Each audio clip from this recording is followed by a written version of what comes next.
I mean, being the first person in a Hyperloop, come on, I was going to be pumped for that.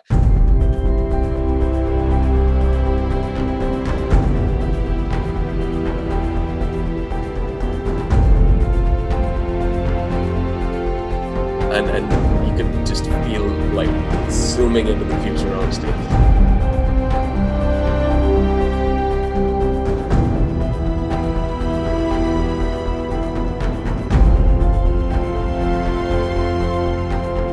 I'm going to be honest over here. I know I'm biased, but I'm from India. I wanted to be in India.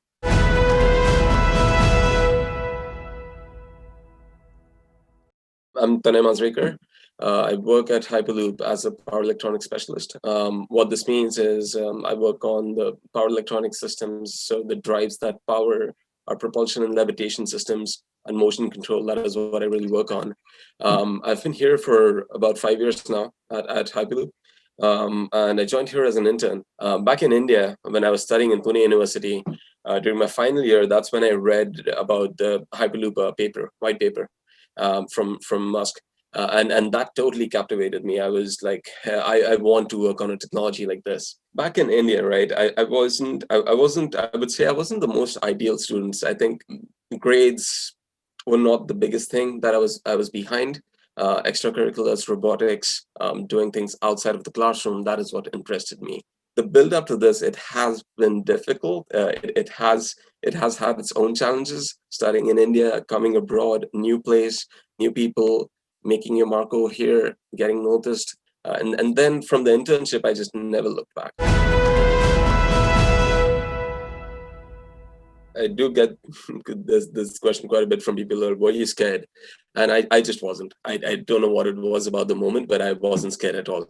I mean, being the first person in a Hyperloop, come on, I was going to be pumped for that. Why would I be nervous?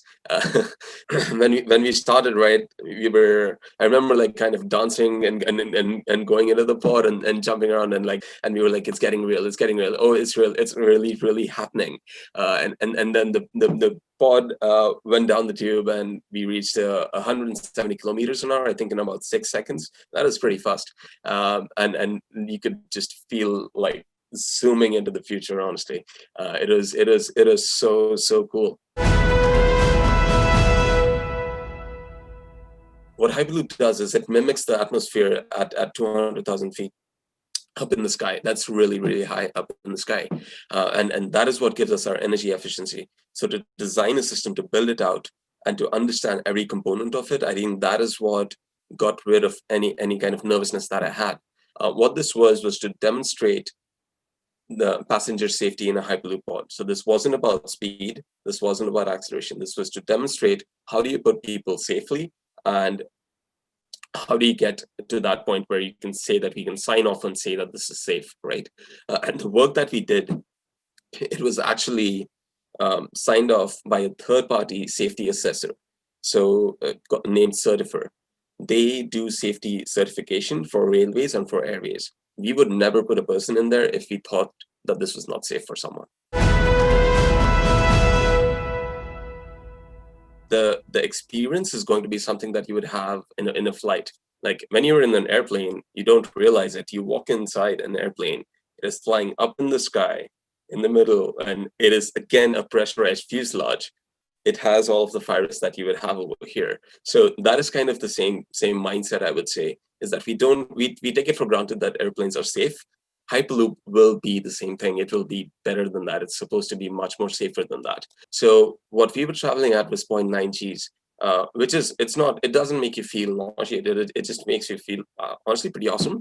But but for passengers, we are going to dial that down to like 0.2 Gs or something, which is super comfortable. Which is like when you accelerate in a car on a freeway. That's it. It should be our intention is that Hyperloop should be as comfortable as it can be. You should be able to sip your coffee. Grandma should be able to sit into it. Kids should enjoy the ride. That is the experience that we want to bring about. So yes, it can do those fast accelerations, but that's not the intent. If I was traveling back to Pune, I have to go through Mumbai. So usually it's like a 25-hour flight with layovers, and then you get down in Mumbai, and then you do this 4.5-hour to 6-hour drive back to Pune. The journey feels so tiresome. If I could go back and just go and half an hour. Well, that's the deal. That's the deal, right? I'm selfish. I want Pune, Mumbai because I want to get back home sooner. The vehicle that we have right now, XP2, that is only meant for 2 people. And honestly, there's actually a lot of legroom that you don't see in the picture. Going back to our commercial pods, those are actually going to have 28 people in them. And the goal for us, what we are shooting for is not, it's not like a train, like these pods are not attached together. These are individual pods. The experience for users should be, you walk up to a Hyperloop station and it should be on demand. And what I mean by on demand is that you don't care what time you're walking in. If you walk at 9 o'clock, you'll have a pod in front of you. If you walk at 9:05, you'll have another pod in front of you. If you miss one, there'll be another one in 2 minutes. I'm going to be honest over here. I know I'm biased, but I'm from India. I wanted to be in India. I'm from Pune. I've lived in Pune all my life. I wanted to be Pune, Mumbai. I think the deployment, I really, really want to bring this back home.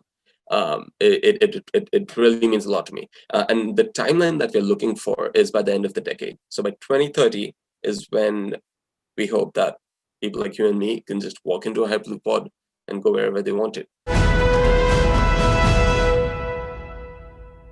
It's an opportunity for us to actually go ahead and deploy Hyperloop in India and actually use it to our benefit. We have so much capability in our country that I don't think it's a problem. Like, we are an innovation hub.